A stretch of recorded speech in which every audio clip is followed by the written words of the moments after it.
تأملات مجالێکی زۆرتری تەئەمولات و سەرنجدان زیاتر هەیە لە مەلەکوتی خوای پەروەردگار لە ئاسمانەکان لە زەوی لە هەوا لەو باڵندە و پەلەوەر و زیندەوەرانەی ئایان بینی لە دار و درەخت و لە جاذبیەتی زەوی و لەوانەی کە لە پەنجەرەیەکەوە توانی تەماشا بکەیت و بیبینی لە حاڵەتی بەشەر لە حاڵەتی خۆم لە وەزعانەی کە هەبوون.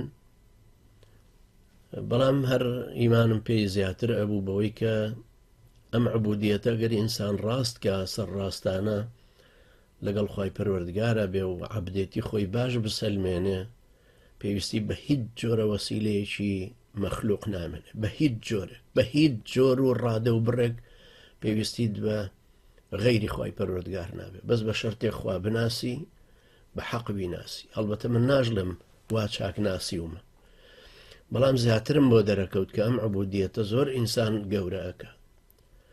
یعنی ئەوانەی کە ئەم خوێندەوە لەسەر ئیبن تەیمیە و لەسەر سەید قوتب ڕەحمەتی خوایان لێبێ کە ئەوان تەبعاً زیندانیان زۆرتر چێشت بوو، هەستم پێ کرد سوبحان الله ئەوەی کە ئەوان پیایە ڕۆیشتون بۆ منیش وەکو تەمرینێک وایە کە پیایە ئەڕۆم.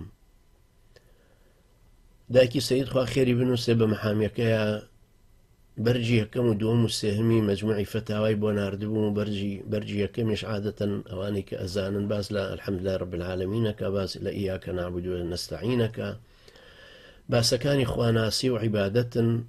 ئەنجا پێشتریش ئەوەم خوێندبوو ئەو ڕۆژە بەرنامەم وا بۆ دانابوو کە ئەم سێ مجەلەدە بەم مانگی یەکەمە بخوێنمەواتە لە مانگی دوانزەیە بۆ ئەوەی زیاتر ئیمانی خۆشم بە قوتر بێ و نەکەومەوە سەر نووسین، احتیمام زیاتر بە پەروەردەبوونی خۆم و بەرەو قیامەت چوون بدەم.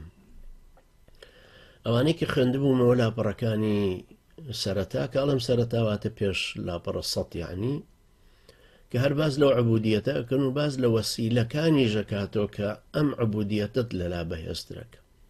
ئەمە جگەلەوەی کە ئەو کەرامەتانەی هاتبووە ڕێگای خۆی، ئەوەش ئیمانی زیاتر بە قوتە کردم و ئەنجا ڕەحمەتی خوای لێبێ زۆر جوان باسەکە کە وەسیلەی ئەم خواناسیە هەر عیبادەتەکانن. یعنی تۆ ئەمە شتێکی زۆر مهمە ئەگەر لە ڕۆحێکی پاکەوە لە تەفەڕغ و تەجەڕودێکەوە بۆ خوای پەروەردگار هەستی پێ بکەی زۆر گرنگە.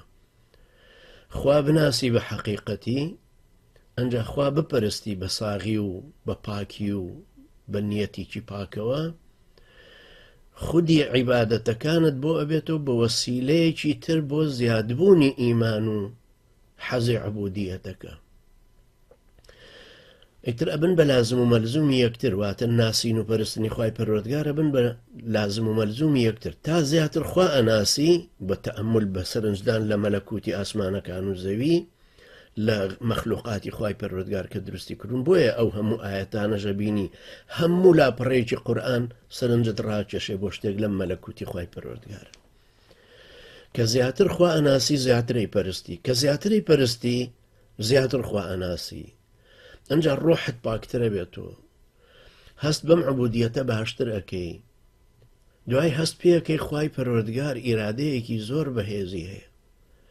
یعنی خوای پەروەردگار لە هەموو سیفەتەکانیە هیچ سیفەتێکی بە هیچ ڕادە و بڕێک بە هیچ کلۆجێک لە هی مەخلوق ناچێت.